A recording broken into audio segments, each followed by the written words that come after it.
Hello guys, magandang gabi sa ating lahat dito sa ating channel naman tayo.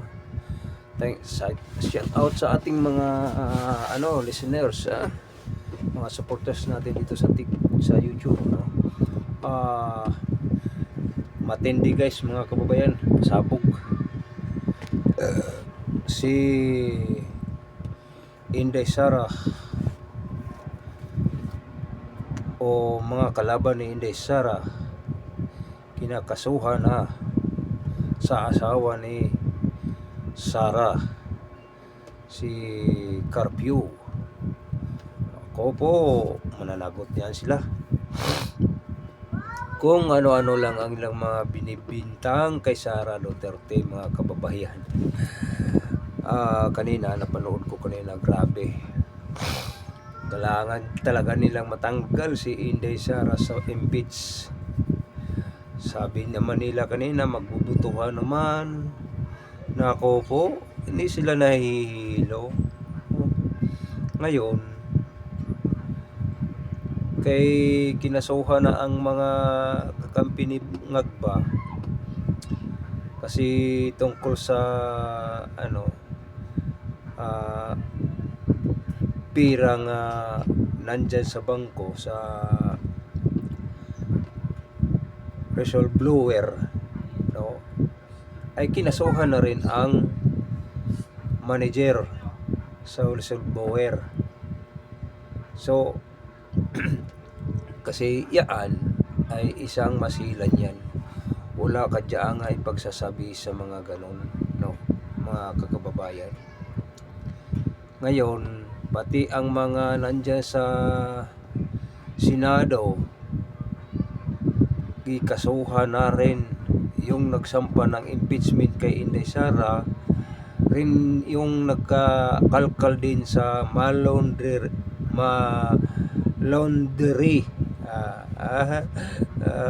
Bulol-bulol na si Liba.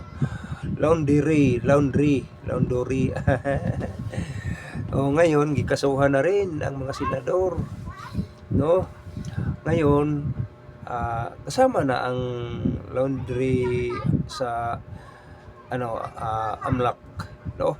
Yung manager ba yun o ano ba yun, basta ang manager. So ngayon iyak naman yan sila. So ngayon, grabing mga pautot ni Marcos, no. Talagang naghanap sila ng butas nga si Inday Sara nga mawala talaga sa posisyon. Yun ang mga nila, mga kababayan, no. Mga Duterte family, gusto nilang iwala sa aire, no. Gusto nilang papasin sa book of libros sa kasaysayan ba. Yun ang sinasabi ko, na kailangan silang papasin si Duterte sa book of sa book of kasaysayan. Yan mga kababayan.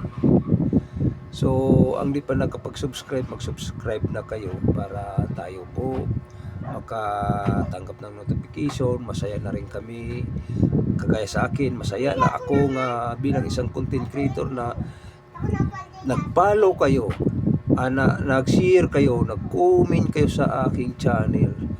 Yan ang pinakamasaya sa akin, na kayo po na bilang taga-subaybay sa ating channel. Huwag na ninyong patagalin, pindutin na ninyo yung bell button para tayo po makatanggap ng notification o madali kayong ma-notify din. So tuloy tayo mga kababayan, kasi ang ating mga sinasabi, no, mismo ang asawa ni Sara, kasi abogado, pareha sila ng mga abogado, hindi.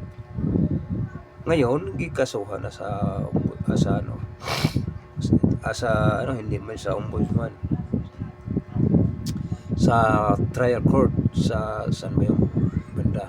Ngayon ang problema, mawala naman yung issue na yan, iba namang pasakan na namang impeachment. iba na naman kalkalin nila ni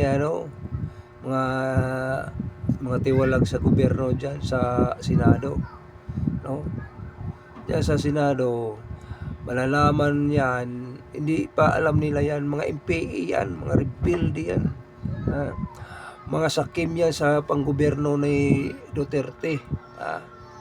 Ako mga kababayan, sa totoo lang,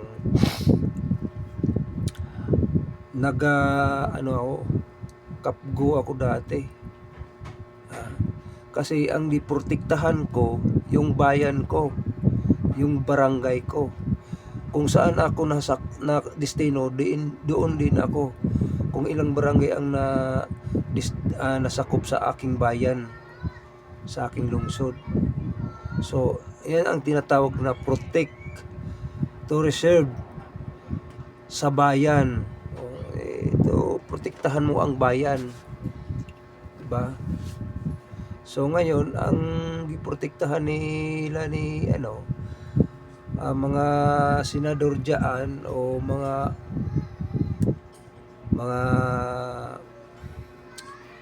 Bongbong Marcos, mga pa diyan, Martin Romualdez, ang ilang giprotektahan ang malita-malitang pera. Naloko na ang mga admin, no? Ang iprotektahan nila mga kababayan ang malita-malitang pera na nanakaw nila galing sa gobyerno. Tapos sabihin nila namigay silang ayuda, mag-iba nagtampo, tanggapin din niyo yan kasi pera niyo yan, buhis niyo yan, para maging mabango rin sila sa mamayang Pilipino. Sasabihin naman nila, ay ayuda, maraming ayuda si Marcos. Pero di ninyo alam mga kababayan, ang gibigay ng ayuda, yun ang buhis nga ninakaw ni Marcos. Yun ang buhis ni ginakaw ni Marcos. Yun, sinasabing ayuda. Ay bayan, niloloko pa nila ang mamayang Pilipino. So, mga kababayan, kailan pa man kayo magbago? Kailan pa man kayo naloko? Naloko naman kayo muli. Punta kayo kay may ayuda. Ay natural, kunin niyo yan kasi pera niyo yan. Pera niyo yan. Ang problema kay ang pera niyo ninakaw. Yun tinatawag nga ayuda. 'Di ba? Naloko na ang gobyerno. Naloko na ang gobyerno. Wala nang silbi ang gobyerno. Nababaliw ang gobyerno ngayon. Sino ba ang gobyerno? 'Di ba sila diyan? Mga Marcos. Mga Marcos admin, mga kasanib ni Marcos, mga MPA. 'Di ba? Halata naman kasi si Luis Castro, MPA yan. Galit nga sila sa babaeng dalaga nga naigo sa encounter sa Bohol ba yun o sa Negros. Galit nga sila diba? So yun totoo yun. Hindi kami dito sa social media nagabiro-biro o nagagawa-gawa kwento-kwento ng fake news. Walang fake news dito. So, kayong mga nandiyan sa gobyerno, kayo ang mga fake news, mahilig sa mga paratang. No? Tapos, hindi aalis kasi gusto mang simutin ang pera nga nandiyan pa sa napay parating nga buhis. No? Mayroon pang parating buhis. So, dito, walang fake news dito. Controversial ni, commercial ni. Ikaw ngagba. Tingali mamatay ka, di ka makinabang ng pera mong nakaw. Ikaw Luis Castro, baka mawala ka na sa pwesto diyan. Di mo makinabangan mong pera diyan na nakaw sa imong amo. Nakaw 'yon sa imong amo. Martin Romualdez, kasama na si Saldico. Pero ang utak doon, si Bongbong, si Martin Romualdez. Yun ang utak dyan. Sa pangnakaw ng pera nga hindi sa kanila.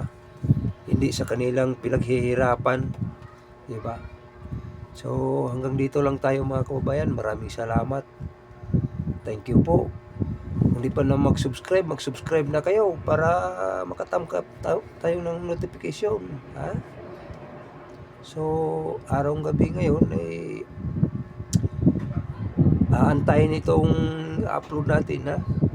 Thank you po. Maraming salamat.